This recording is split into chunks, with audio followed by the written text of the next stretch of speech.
E aí, meus amigos, tudo bem? De novo aqui no AM Canal. Você me conhece do rádio, eu também estou no YouTube e conto com vocês. Se inscrevam aqui no canal, na parte de baixo, ativem o sininho das notificações para ficarem sempre ligados. Sempre uma resenha interessante, muita opinião e, claro, informação para vocês. Eu trago comigo hoje o Maurício Assunção, é o nosso convidado aqui no AM Canal, dispensa apresentações, foi presidente do Botafogo em 2 mandatos. Tudo bem, Maurício? Tudo bem, André? Sempre um prazer estar contigo. É bom poder estar conversando com você novamente, relembrando alguns momentos de nosso convívio no Botafogo, né? Como você falou, foram 2 mandatos, 2009 e 2011, depois de 2011 e 2014. Momentos bons que nós tivemos, né? De conquistas de título, de ídolos, né? Contratação de Seedorf, mas momentos também ruins, como, por exemplo, o descenso para a 2ª divisão, que você acompanhou de perto e que você sabe muito bem que reflexo que isso trouxe para a minha administração e para a minha imagem também, claro.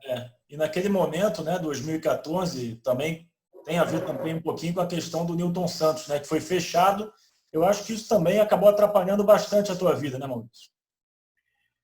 Com certeza, com certeza. O fechamento do estádio ele foi talvez o problema mais grave que a gente tem enfrentado durante a nossa gestão, e foi o principal motivo da gente não ter conseguido fazer a roda girar.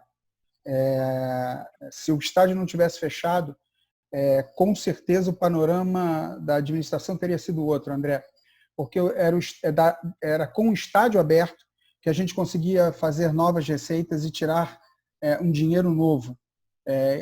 Com o estádio aberto a gente conseguia fazer eventos, trazer patrocinadores, fazer placas publicitárias, vender camarotes, espetáculos, shows, o sócio-torcedor. E você imagina, né, nosso último título carioca de 2013, a gente teve que fazer uma final em Volta Redonda por conta do fechamento do estádio hoje Newton Santos, muito bem denominado, diga-se de passagem.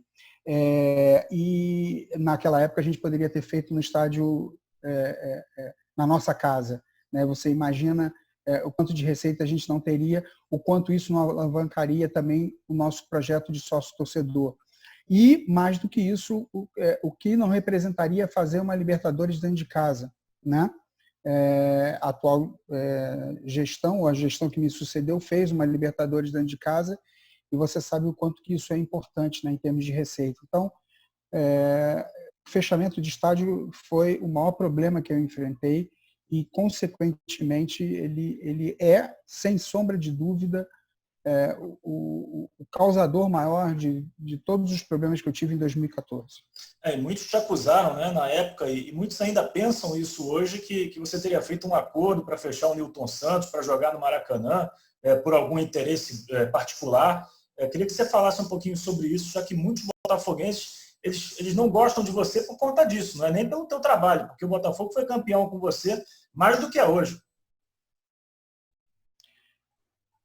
Inclusive nesse período de quarentena, né, André, eu tive percebendo, né, que foi uma coisa até bacana a gente ver, né, nesse momento de retrospectiva que se faz da década, né, e aí quando se faz essa retrospectiva, começa a se eleger os maiores craques do Botafogo da época, as melhores contratações, os maiores ídolos, os melhores jogadores estrangeiros, os melhores times que defenderam, né, os campeonatos que mais marcantes, os times mais marcantes, e você começa a ver e está tudo dentro daquela parte da gestão que foi de 2010 a 2013. Né? Então, é interessante isso, né? Sinal de que uma parte significante da nossa gestão, eu não digo minha, eu digo nossa, ficou marcada no coração da torcida do Botafogo, né? E isso que você falou tem relevância, quer dizer, muitas pessoas ainda hoje acreditam que por conta de um acordo, né? E eu te pergunto, que acordo seria esse? Né? Para eu fazer um acordo desse, eu teria que levar algum tipo de benefício, né? Eu teria que levar algum tipo de vantagem, né? Que vantagem seria essa? Teria que ser dinheiro, teria que ser grana, teria que ser pecuniária.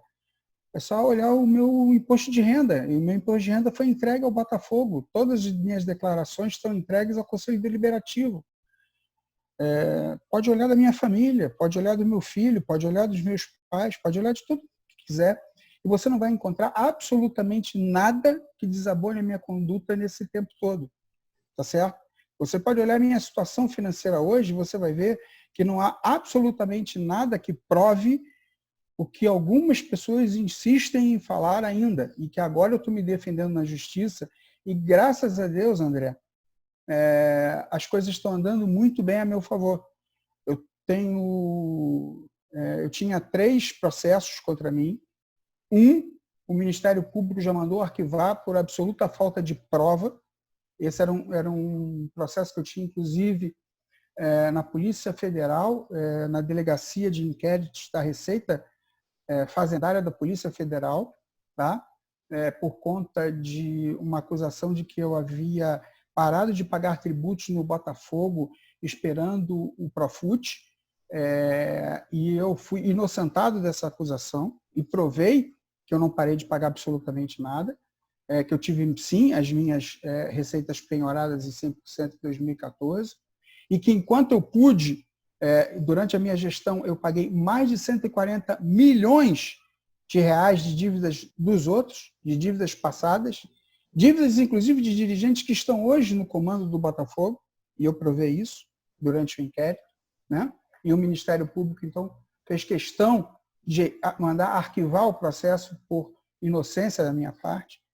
E é dessa forma que eu estou encarando e enfrentando os outros 2 processos também, que, segundo meus advogados, graças a Deus, estão indo muito bem a meu favor. Eu espero o resultado deles na justiça para que, finalmente, eu possa mostrar à torcida do Botafogo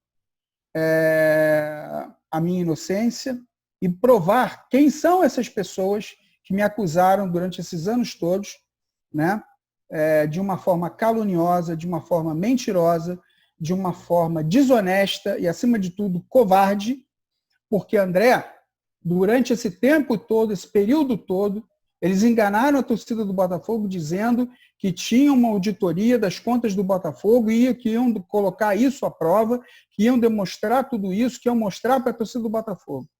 E agora a torcida do Botafogo sabe que é mentira, que não há auditoria nenhuma, que eles nunca fizeram auditoria.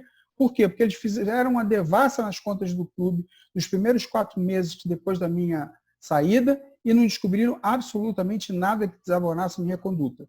Tanto é que os 2 diretores mais importantes da minha administração, o diretor financeiro, Marcelo Murat, e o diretor jurídico do futebol, que era meu diretor de futebol na época até, Aníbal Rouxinol, continuaram na gestão seguinte, com cargos dentro da gestão e continuam no Botafogo até hoje.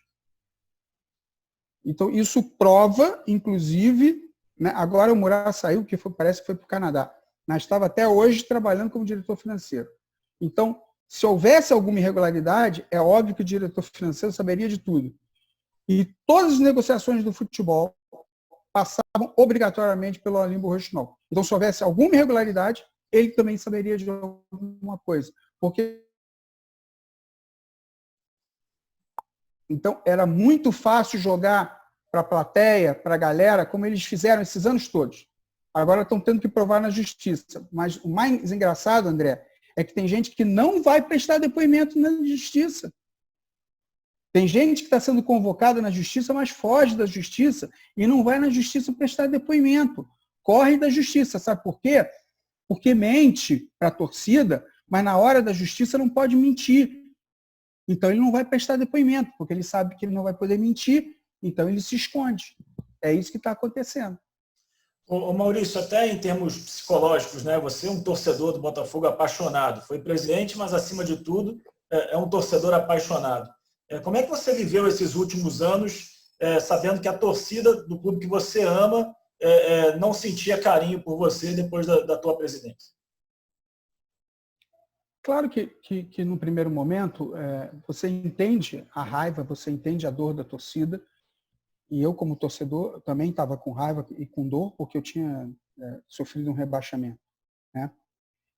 E você tem que entender essa dor e esse sofrimento do torcedor.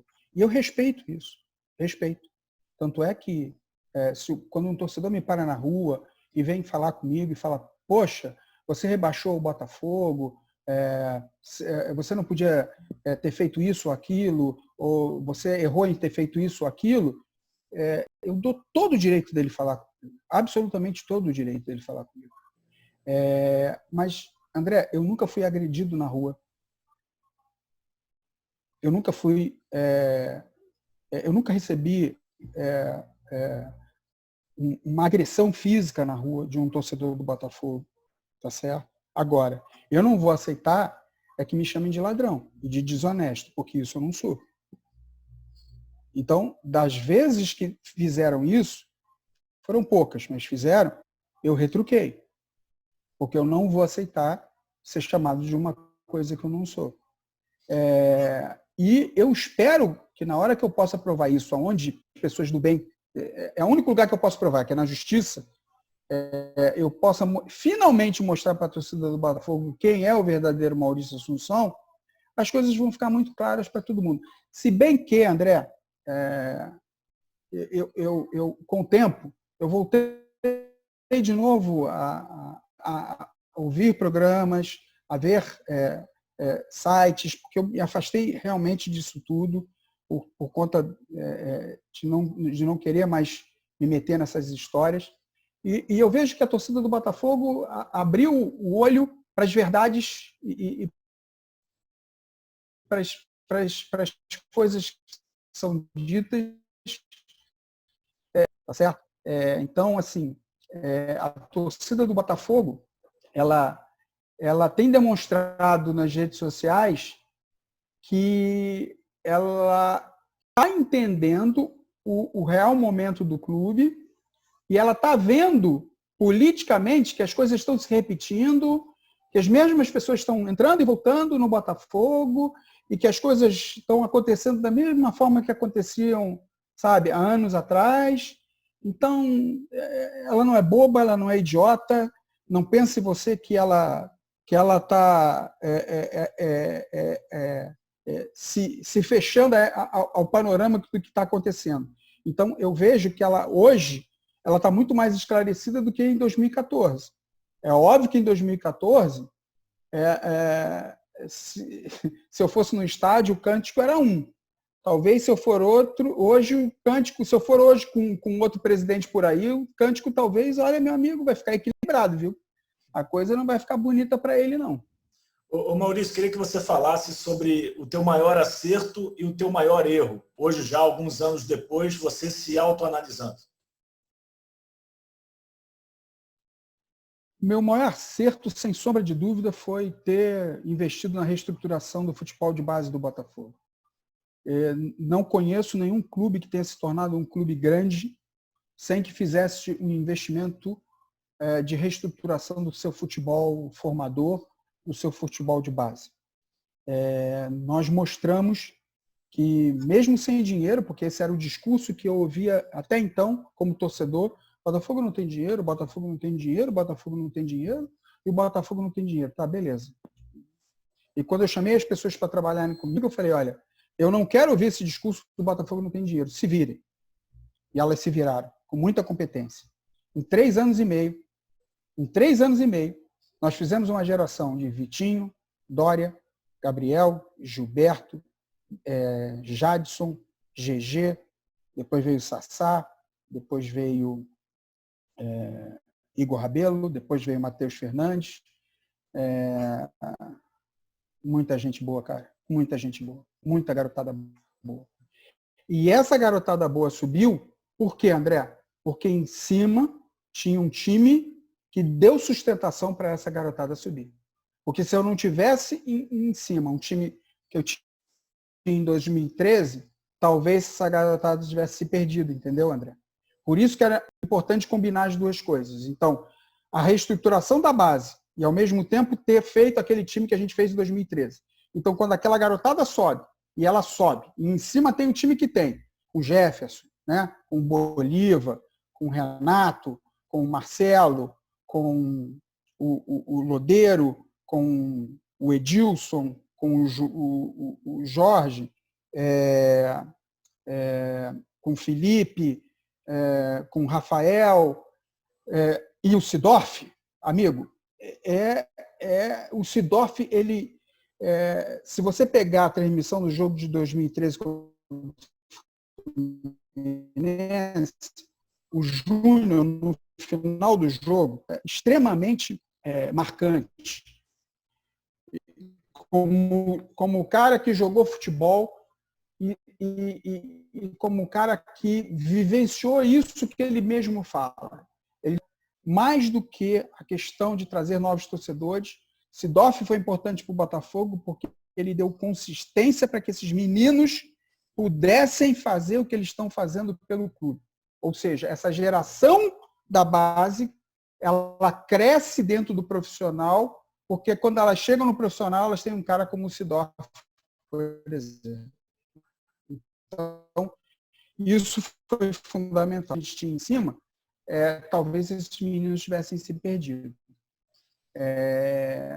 Então, acho que esse foi o maior acerto de todos.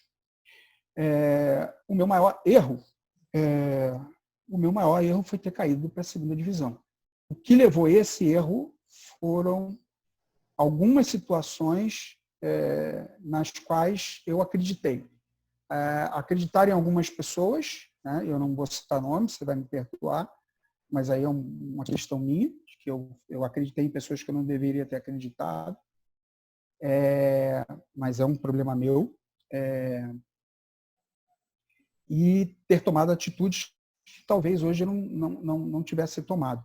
Mas aí é muito fácil, né, André? Porque hoje é fácil você falar que não tomaria as atitudes que já passaram. Então, assim, eu sempre falo isso, acho que é uma covardia com você mesmo, né?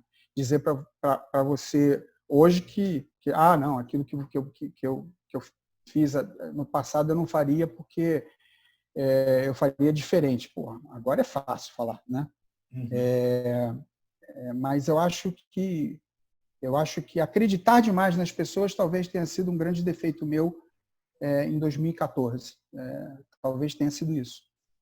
Se inscrevam aqui no AM Canal, ativem o sininho das notificações e sempre entrevistas interessantes, resenhas sensacionais como essa que a gente está tendo com o Maurício Assunção, ex-presidente do Botafogo. Essa é só a primeira parte. Na segunda tem muito mais assunto, tem muita coisa legal que eu tenho certeza, principalmente o torcedor do Botafogo vai gostar de ouvir. A gente volta em outra oportunidade, galera. Se inscreva.